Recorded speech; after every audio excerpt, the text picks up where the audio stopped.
Hello and welcome to my channel. Today's card is going to be the Seven of Wands.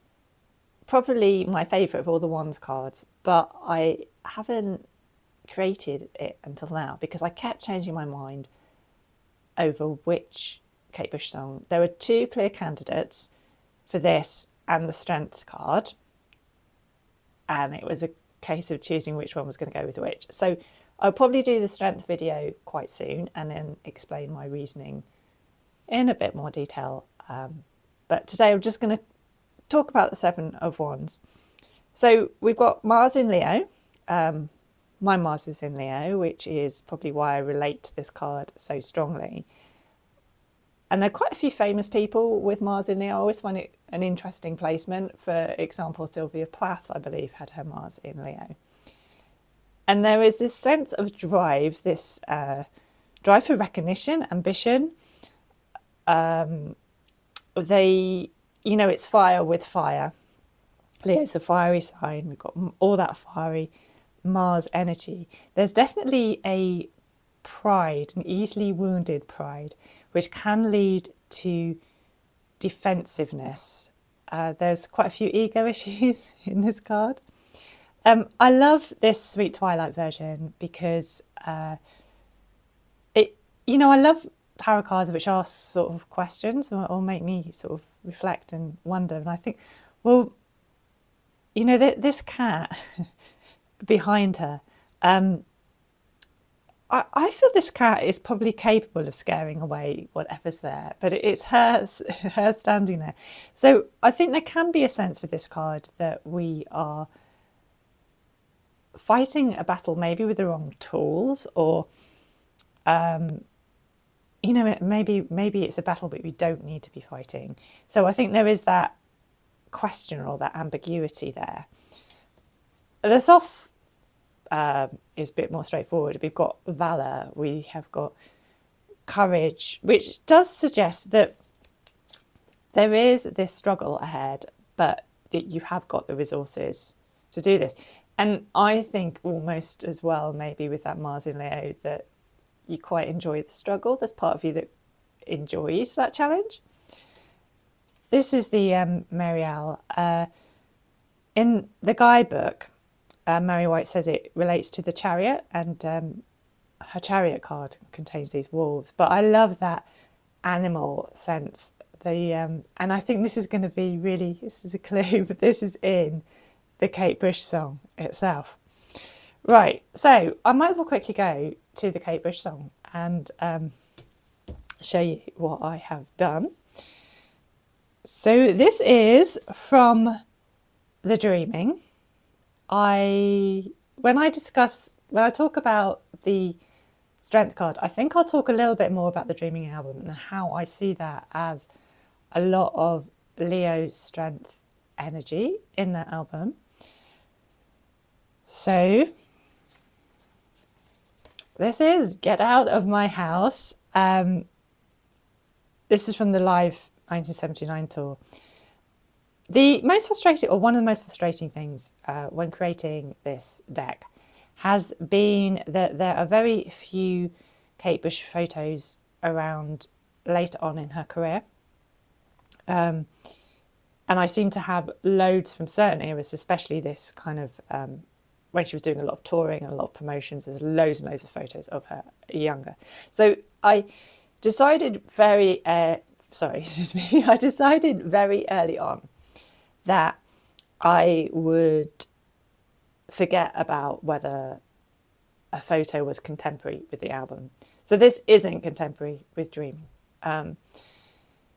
But I loved the expression because there is this like almost demonic expression on her face, but there's a sense of performance in it as well, which I think also relates to the Leo, that how seriously do we take this? I've said before that I first heard this song when I was alone in my house with a friend. My parents had gone away. I think I was 16 and my friend was sort of there to keep me company. And the lights went out. The record, I just bought the record. It was on the turntable spinning around, and the lights fused in the house. So suddenly it was pitch black with the Dreaming album playing. So it was this amazing, intense introduction. And it is Kate Bush at her weirdest and best. That whole album is, and especially this song. I thought I would just read what one of the things that she says about the album.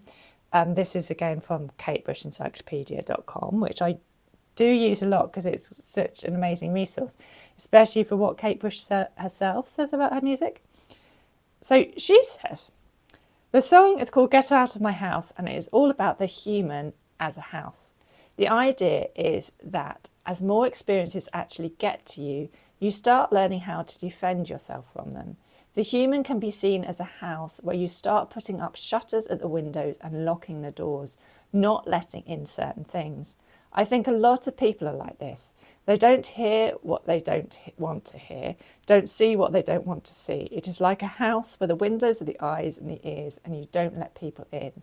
That's sad because as they grow older, people should open up more, but they do the opposite because I suppose they get bruised and cluttered, which brings me back to myself. Yes, I have had to decide what I will let in and what I'll have to exclude. Now, I thought that was a really interesting take on the song. Well, or, I'm going to say take on the song, where she created the song, didn't she? So that gives us an insight into what her thinking was when she created the song. And I have heard different interpretations of this song, and some people even think of it as an actual, like a physical attack. I don't think it is that. I think it is more ambiguous, which is, again, I think relates to this card, in that, is it a real threat that she's expelling, that she's getting out of her house, or is it more of a defensiveness? How they're used to responding to the world. Are they too quick to that anger, too quick to that aggression? And I suppose this is what the fire is all about. I also love, this is such a witchy representation of her, isn't it? I feel it is a song possibly, well, I think Jig of Life is really witchy as well, but this is a really, and of course Waking a Witch, but this is a really witchy song. It probably, in a way, you can see why Hounds of Love was the next album after that, because that kind of follows on that theme. So I feel like, what was I going to say? So there's this, I feel like this energy, yes, that's what I was going to say, sorry. That there's this, when she turns into this mule and starts braying like a donkey, I love that. There is this animal sense. It relates, I also love that because it related to that animal inside us, that animal instinct, which is sometimes very powerful, very good. We need that animal instinct, but it can be off as well. It's not always right. So again, it's, I said I started this saying, I like a tarot card that makes me think a little bit, and I love a Kate Bush song that's not straightforward, that makes you reflect on it. And I've just chosen the lyrics for this because I thought, no, sorry, the lyrics, the title, because I thought it was just a really powerful representation of this and that idea of how. So what do I need to, what is in my psyche or whatever that I need to address, need to look at? So that's my take on the Seven of Wands. Thanks as always for watching, and leave any comments. Thank you. Bye.